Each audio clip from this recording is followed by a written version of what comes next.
My fiancée's secret betrayal at her bachelorette party forced my silent escape, but the explosive truth I uncovered next destroyed her world irrevocably. Elise and I, both 32, met when we were 26. We were at a mutual friend's anniversary party. I remember seeing her across the room, laughing at something someone said and thinking she was the most beautiful woman I'd ever seen. She had this infectious energy, the kind that made you want to be around her. By the end of the night, we were sitting on the balcony talking about everything: music, books, adventure, dreams, and I was hooked. We started dating a few weeks later and moved in together after 18 months. Things were great, or at least I thought they were. Sure, Elise liked to party more than I did, but it was never anything extreme, or so I believed. I figured we balanced each other out. I was the grounded one and she brought the fun. When I proposed 2 years ago, I was sure I'd found my forever person. She cried when I asked her, and her answer was an immediate yes. We spent months planning the wedding together, picking out venues, tasting desserts, and arguing about whether to have a live band. I thought we were building a life together, but apparently I was wrong. The drama started with a package. A damn package of all things. I wasn't even supposed to be home at that time. My shift ended early, and I figured I'd surprise Elise by coming home and cooking dinner. When I got to the flat, I saw a small gift bag sitting at the door. It had a sparkly tag on it that read, "To the wildest bride-to-be, you deserved every moment of it. Love, Nora." At first, I didn't think much of it. Nora was Elise's best friend, practically glued to her side since university. I always thought she was a bit over the top, loud, dramatic, and the kind of person who thrived on chaos, but I tolerated her for Elise's sake. They were the fun duo, or at least that's how Elise always described them. Still, something about that note gave me a weird feeling. I brought the bag inside and set it on the kitchen counter, staring at it for a good 10 minutes. My brain kept going back and forth. It's probably nothing, but why does it feel weird? I decided to open it. I told myself it wasn't snooping, it was just curiosity. Besides, it was addressed to Elise, but left out in the open like that. Basically an invitation, right? Inside, there were the typical bachelorette party things: a cheap plastic crown, a bride's final fling sash, and some sparkly confetti that spilled everywhere. But then, at the bottom of the bag, there was a pair of men's briefs. Used, not freshly laundered. My stomach turned, but I tried to rationalize it. Maybe it's a gag gift, some kind of stupid joke. Then I saw the USB stick. I don't even know what possessed me to check what was on it. I guess I was already uneasy from the briefs, and something about the way the bag screamed "Wild Night" wasn't sitting right with me. I plugged it into my laptop and opened the only file on it. The video started off innocently enough. Elise and her friends were sitting in a booth at some club, laughing and cheering. The camera wobbled as it zoomed in on Elise, wearing the crown and sash. She looked gorgeous as always, but there was something off about her energy. She wasn't just celebrating. She was on another level, like she didn't have a care in the world. The next clip was where things started to go downhill. Elise was on a stage at what was clearly a strip club, grinding on a male stripper while her friends whooped and hollered. At first I thought, okay, it's a bachelorette party. Not great, but not the end of the world.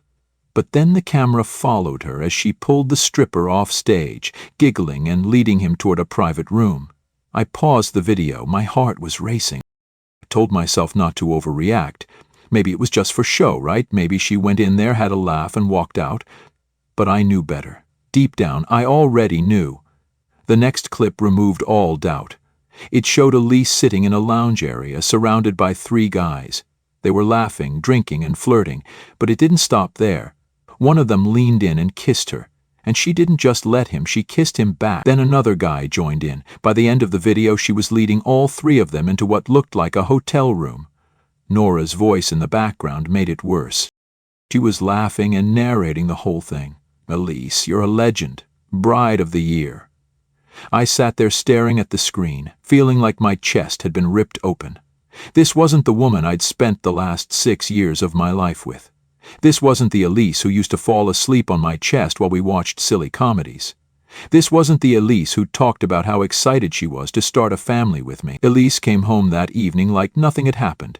She kissed me on the cheek, asked about my day, and went on about how Nora had the best ideas for wedding favors. I just nodded and smiled, pretending everything was fine. But inside I was done. I couldn't even look at her without seeing that video in my head. I felt like an idiot for not seeing it sooner. Had there been signs? Did I miss them? Or was this the first time? I didn't know, and honestly, I didn't care. The woman I thought I was marrying didn't exist anymore. That night, I didn't sleep. I lay awake, staring at the ceiling, replaying the video over and over in my mind. Every laugh, every kiss, every touch felt like a dagger. I wanted to confront her, to yell, to demand answers, but I knew it wouldn't change anything. The next morning, Elise got up early to get ready for work. She kissed me on the forehead before leaving and said, "I can't wait to see you tonight, love." I smiled and said, "Me too." The second Elise left for work, I started moving. I didn't even sit down to have coffee or think about what I was doing. Duffel bag from the closet and started packing. Clothes, toiletries, my laptop, chargers, whatever I could fit without making a mess. I wasn't planning to come back, so I didn't waste time trying to decide what to take or leave. I knew the furniture wasn't worth the hassle, and I didn't care about most of the shared stuff anyway. Let her keep the sofa, the TV, the kitchen appliances. She could have it all. I just wanted out. As I was packing, I realized I'd never done anything like this before. I've always been the guy who plans everything to the last detail. Holidays, work schedules, even lazy weekends. But here I was, stuffing random things into a bag with no clear plan other than to get out of this. I grabbed my phone and started Googling places to stay. I didn't want to go to a regular hotel. It felt too cold, too close to reality. I needed somewhere I could think, breathe, and figure out my next move. That's when I found a small retreat about 3 hours outside the town. It wasn't fancy, but it looked quiet, and they had last-minute availability. Perfect. I called and booked a room for 10 days, paid up front, and didn't even care about the price. It felt like a small price to pay for some peace of mind. Before I left, I grabbed a folder from my desk where I kept all the wedding contracts. I had no intention of paying for a wedding that wasn't going to happen. The venue was first on my list, so I called them as I walked out the door. "Hi, this is Nathan," I said, trying to sound normal. "I need to cancel a reservation for a wedding." The woman on the other end sounded surprised. "Oh, I'm sorry to hear that. Can I ask why?" I wasn't about to spill my personal drama to a stranger, so I just said, "Change of plans. Life happens, you know." She went on about cancellation fees, how they'd keep 25% of the deposit, blah blah. I didn't care. "That's fine," I said. "Just cancel it." With that done, I got in my car and started driving. I didn't even look back at the flat. The drive to the retreat felt surreal. It was like I was on autopilot, just following the GPS while my mind replayed everything I'd seen on that USB stick. Was it just the party, or had she been hiding this side of herself the whole time we were together? I stopped at a petrol station halfway there to grab some snacks and water. While I was paying, my phone started buzzing in my pocket. I didn't even have to look to know it was Elise. I ignored it, but the buzzing didn't stop. Text after text, call after call. She must have gotten home and realized I was gone. I couldn't bring myself to read the messages yet. I wasn't ready for the excuses, the fake tears, or the "it wasn't what it looked like" speech. I just turned my phone on silent and kept driving. The place was small but perfect, a queen-sized bed, a little kitchenette, a wood stove, and a deck overlooking the river. It felt like a world away from everything I'd left behind. I dumped my bags in the corner, sat on the edge of the bed, and finally let out a long, shaky breath. For the first time all day, I felt the weight of what had just happened. This wasn't just a fight or a breakup. I'd left behind my fiancée, my home, and the life I thought I was building. I spent the rest of the day unpacking, but it felt weird to see my stuff in this unfamiliar space. I found a hidden note in Elise's handwriting, confessing she'd planned to leave after the wedding, a gut punch that sealed my resolve. Every little sound made me jump, like she was going to walk in at any moment. When I finally sat down to eat a sandwich I'd made from the snacks I brought, I checked my phone. There were over 30 missed calls from Elise, plus a flood of texts. They started out casual. "Hey love, where are you? Did you go somewhere without telling me? Let me know when you're coming back." Then they got panicked. "Nathan, this isn't funny. Where are you? Are you okay? Why is your stuff gone? What's going on?" And finally, desperate, "Please call me. I don't understand what's happening. Please." I didn't respond. Instead, I called my parents. My parents are the kind of people who don't cry unless they absolutely have to. When I told them I'd left Elise and the wedding was off, my mom just said, "Okay, dear, do you want to tell us what happened?" I kept it vague. "She wasn't who I thought she was," I said. My dad chimed in. "Good for you, son. Better to find out now than later." They didn't press me for details, which I appreciated. I told them I was staying at a retreat for a bit to clear my head, and they said they'd support me no matter what. That first night at the cabin was strange. I kept expecting Elise to barge in, demand answers, or somehow convince me to come back. I thought about how much time and effort I'd put into our relationship. Planning dates, saving for the wedding, compromising on things like her obsession with Nora. And for what?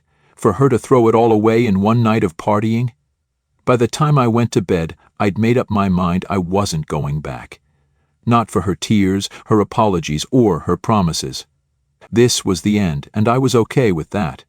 One thing kept bothering me: Nora. She wasn't just some innocent bystander in all this. If anything, she was the ringleader. That video wasn't just a candid recording of the night. It felt like a trophy, something she was proud to show off. And that damn note on the package. "You deserved every moment of it." It was practically a confession. Nora always rubbed me the wrong way. When Elise and I started dating, Nora was one of the first people I met in her circle. She was loud, constantly making sarcastic jokes, and always had to be the center of attention. Elise thought she was hilarious and fun, but I thought she was obnoxious. Over the years, I learned to tolerate her because she and Elise were so close, but I never trusted her. Looking back, there were red flags. Nora would constantly push Elise to go out, even when we had plans. There were times when Elise came home drunk at 3 o'clock in the morning with Nora giggling in the background, shouting, "Sorry for stealing your girl, Nathan." I used to laugh it off, but now it didn't feel so funny. At the retreat, I decided to confront her, not Elise, not yet. I wanted answers from the person who encouraged this whole mess. I didn't want to call Nora directly, so I used a burner number app to text her something vague but baiting. "Hey, it's Nathan. We need to talk about Elise. Meet me at the cafe on 4th tomorrow at 1 p.m. She responded within 10 minutes. "WTF? Are you okay? Is Elise okay? What's this about?" I didn't reply. The next day I drove back to the town, parked a few streets from the cafe, and waited. Sure enough, Nora walked in right on time, looking as smug as ever. She was wearing her usual over-the-top outfit, a bright green jacket, heels that looked impossible to walk in, and sunglasses indoors. Classic Nora. I walked in a few minutes later and sat down across from her. She looked surprised to see me, but then smiled. "Nathan, you scared me with that text. What's going on?" I didn't waste any time. "Cut the crap, Nora. I know about the Bachelorette party." Her smile froze. What do you mean?" I leaned forward, keeping my voice low. "I mean the USB stick, the videos, the package you left on the doorstep. I know everything." She stared at me for a moment, then laughed nervously. "Oh, come on, Nathan, it's just Bachelorette party stuff. You're not seriously upset about that, are you?" I said, leaning back in my chair. That's an understatement. What kind of best friend encourages someone to cheat on their fiancée and then sends them a highlight reel? Her face turned red. "It wasn't like that," she said quickly. "It was just a fun night. No harm, no foul." I pulled my phone out of my pocket and opened the screenshots I'd saved. I slid it across the table, showing her the messages she'd sent Elise. "Bride of the year? You owned that stage, girl. Don't feel guilty. It's your last chance to be free." Her eyes widened and she tried to push the phone back toward me. "Nathan, you're taking this way too seriously." "It's just tradition, you know. Every bride deserves one wild night." "Tradition," I said, my voice rising slightly. "Is that what you call it? Because to me it looks like you were egging her on the whole time. Nora sighed and leaned back in her chair, crossing her arms. Look, I didn't force her to do anything, okay? She's a grown woman. She made her own choices. And you were right there cheering her on, I shot back. You were supposed to have her back, Nora. Instead, you helped her throw away everything we built together. She rolled her eyes. Oh, please. It's not like she doesn't love you. It's just a one-night thing. You guys can move past this. That set me off. I slammed my hand on the table, making her jump. Move past this? You think I can just forget about her sleeping with 3 guys because you call it a one-night thing? You're unbelievable. She looked around nervously, probably worried about the other customers staring. Okay, fine, she said, lowering her voice. I'm sorry if it got out of hand, but honestly, Nathan, this is between you and Elise. Don't drag me into it. You're already in it, I said, standing up. And believe me, Nora, everyone is going to know exactly what kind of friend you are. Her eyes widened. What does that mean? You'll find out soon enough, I said, grabbing my phone and walking out. On the way back to the retreat, I thought about what she'd said. She's a grown woman. She'd made her own choices. As much as I wanted to blame Nora for everything, she was right about one thing. Elise had made her own decisions. Nora might have encouraged her, but Elise didn't have to go along with it. That thought made my stomach turn. I'd always seen Elise as this fun, carefree person, but now I realized she was just reckless. Nora might have been the match, but Elise was the one who lit the fire. When I got back to the cabin, I started drafting an email. I wasn't ready to confront Elise yet, but I wanted to make sure Nora couldn't spin the story in her favor. I attached the screenshots and videos to the email and sent it to a few of our mutual friends, just the ones I trusted to keep it quiet until I was ready to tell the full story. I didn't hear from Nora after that meeting, but I wasn't surprised. She probably realized there was nothing she could say to make things right, and honestly, I didn't care. She wasn't my problem anymore. My next move was clear to me at the time. Reach out to Elise's parents and expose everything. To get things clear, Elise's family always had this old-school conservative vibe that made me feel like I was constantly being judged. When we moved in together 4 years ago, her mom, Evelyn, acted like we were running some kind of underground scandal. She didn't outright say it, but the constant comments like, it's not proper to live together before marriage, and the way she always looked disappointed when I mentioned our flat made her feelings pretty clear. Her dad, George, was quieter about it, but still disapproving.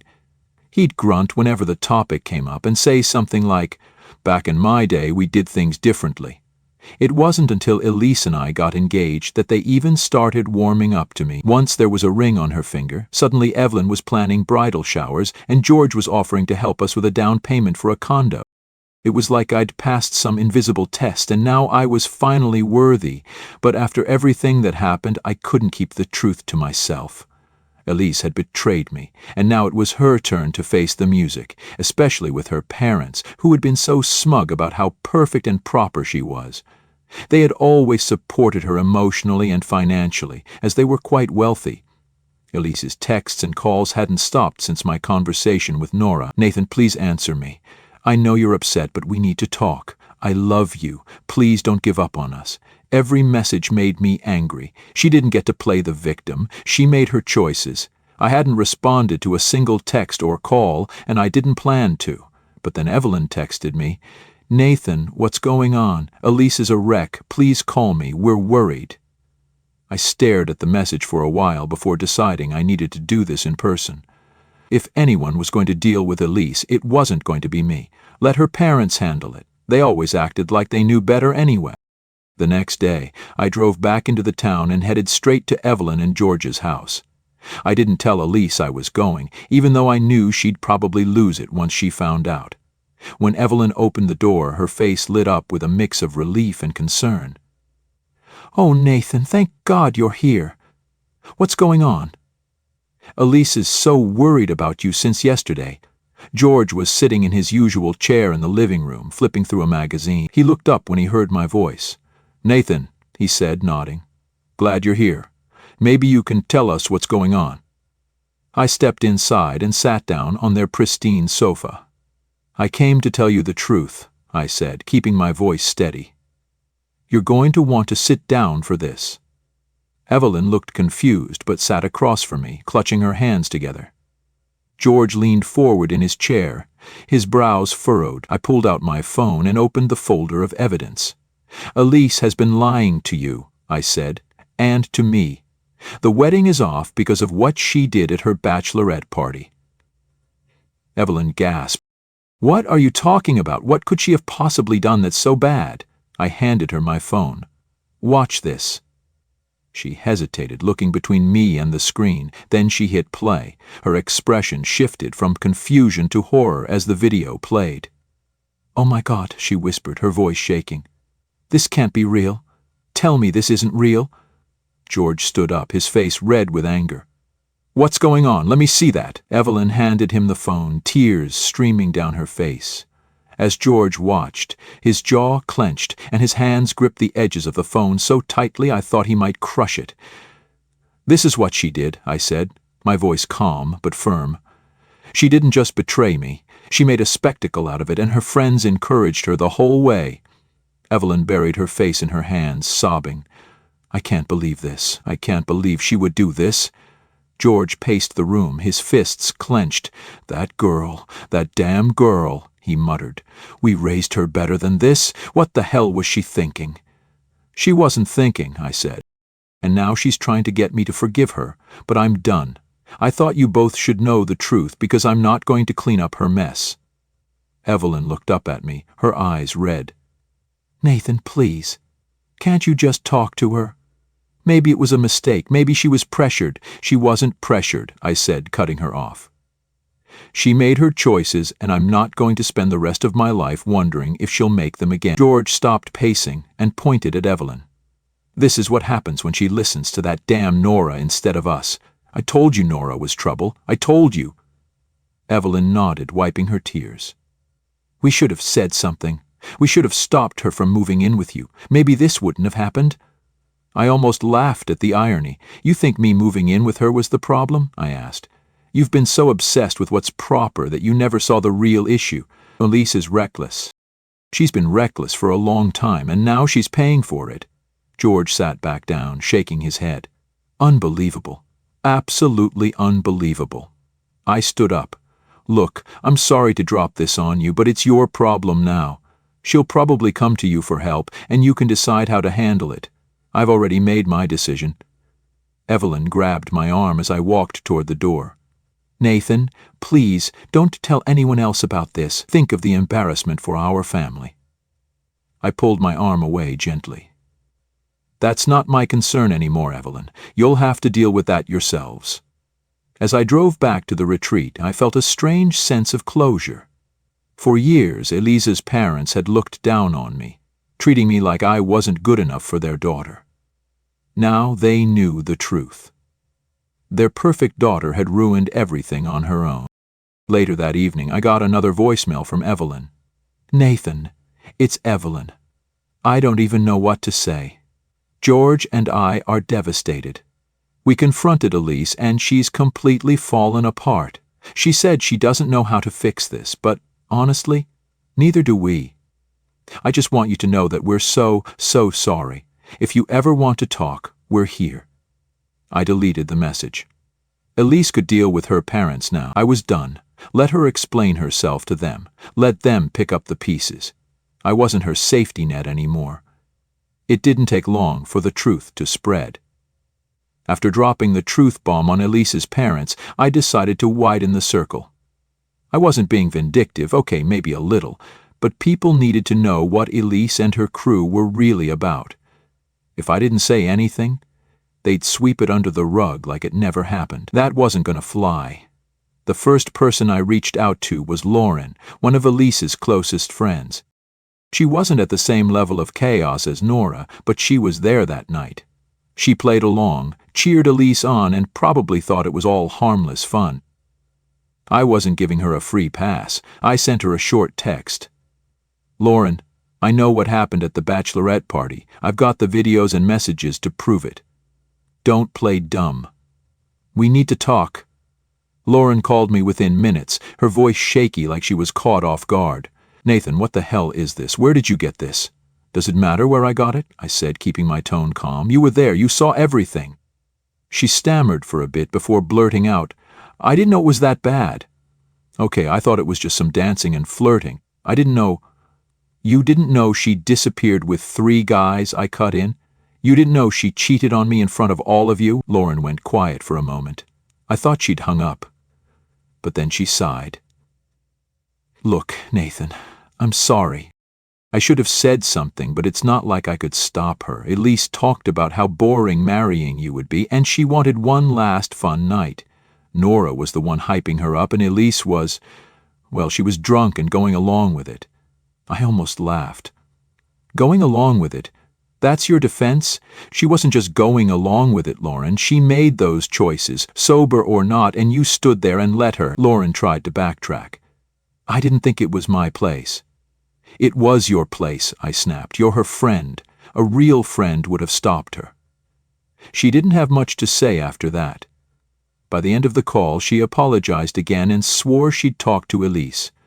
I wasn't holding my breath. The next domino to fall was Nora. I didn't have to do much there, because by now Elise's parents were in full damage control mode. Evelyn and George must have laid into Elise after I left their house, because the next day Elise called me over 25 times. I didn't answer a single one. Then Nora texted me, and her tone was anything but friendly. "Nathan, what the hell are you telling people? Elise is a mess, and now everyone's acting weird with me. You need to stop this." I couldn't help but smirk when I read that. Nora was finally feeling the heat. I didn't even bother responding. Let her squirm. But the best part came when Lauren spilled the beans to the rest of their friend group. Lauren might have been complicit in Elise's behavior, but she wasn't about to go down with the ship. She started distancing herself from both Elise and Nora, telling anyone who'd listen that she didn't know the full extent of what happened, and that she never would have supported it if she had.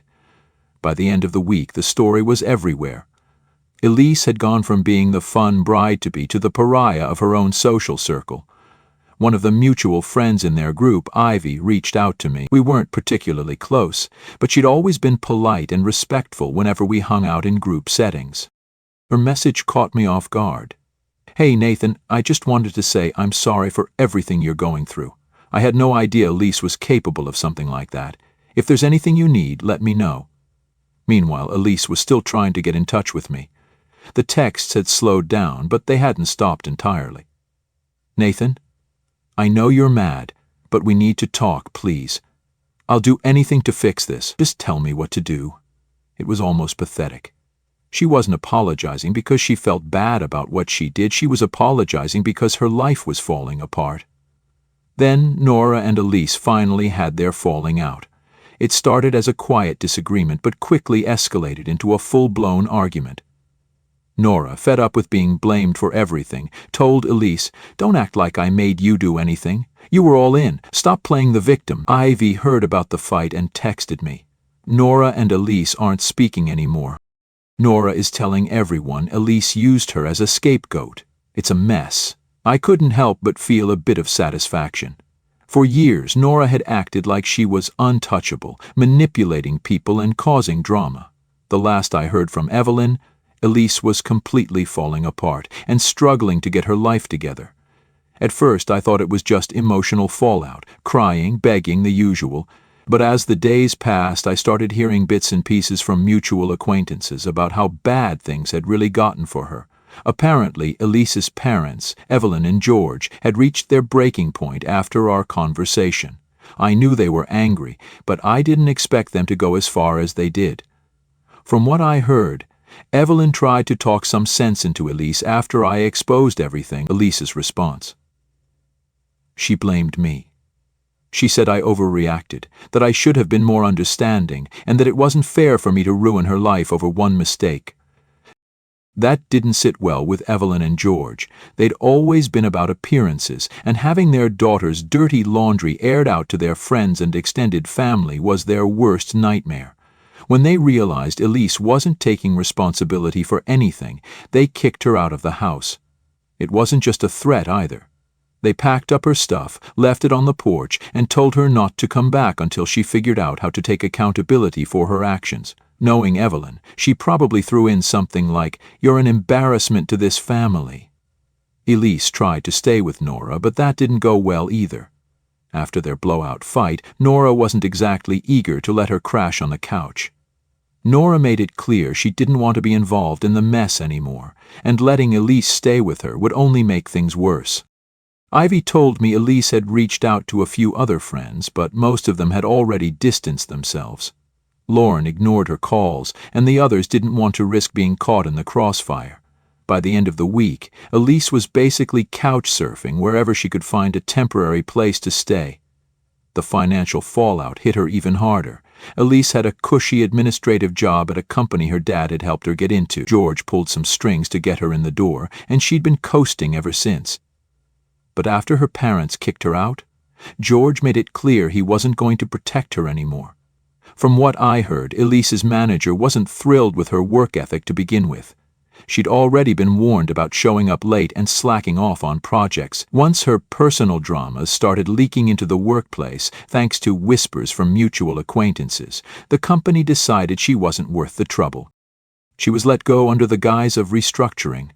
I'll admit, when Ivy told me about Elise losing her job, I felt a little vindicated, not because I wanted her to suffer, but because it was another example of her actions catching up with her. For years, she'd coasted through life, relying on other people to clean up her messes. Now she had no safety net. I heard through the grapevine that Elise tried to reach out to Evelyn and George again after losing her job. She showed up at their house crying and begging to come back, saying she didn't have anywhere else to go. But they didn't cave. By this point, Elise was completely out of options. She didn't have a job, a place to stay, or any friends willing to help her. The texts and calls from her were getting more desperate. "Nathan, please talk to me. I have no one else. I'm sorry for everything. I lost my job, my home, everything. I know I messed up. Please give me another chance. I'll do anything to fix this. Just tell me what you want." I didn't respond to any of them. I wasn't about to let her guilt me into giving her another chance. She'd made her choices, and now she was living with the consequences. One of our mutual friends, Owen, gave me an update about a week later. Apparently Elise had reached out to him, hoping he'd let her stay with him for a while. Owen, being the no-nonsense guy he is, shut her down immediately. "She's in a bad way, man. He told me she was crying on the phone, saying she didn't know what to do, but I told her straight up, this isn't my problem." Owen wasn't being heartless. He just wasn't about to let her manipulate him the way she tried to manipulate me.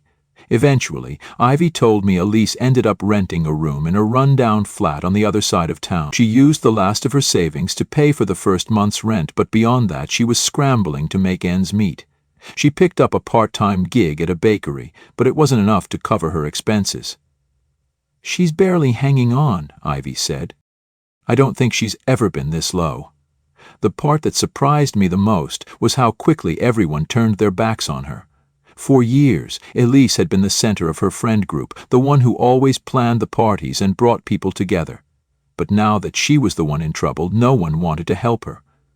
Nora washed her hands of Elise entirely, saying, "She's not my responsibility anymore." Lauren cut ties completely, saying she couldn't deal with the drama. Even Ivy, who had tried to stay neutral, eventually stopped talking to her. Elise had burned every bridge she had, and now she was stuck trying to rebuild her life from scratch. I'd be lying if I said I didn't feel a little satisfaction watching her unravel.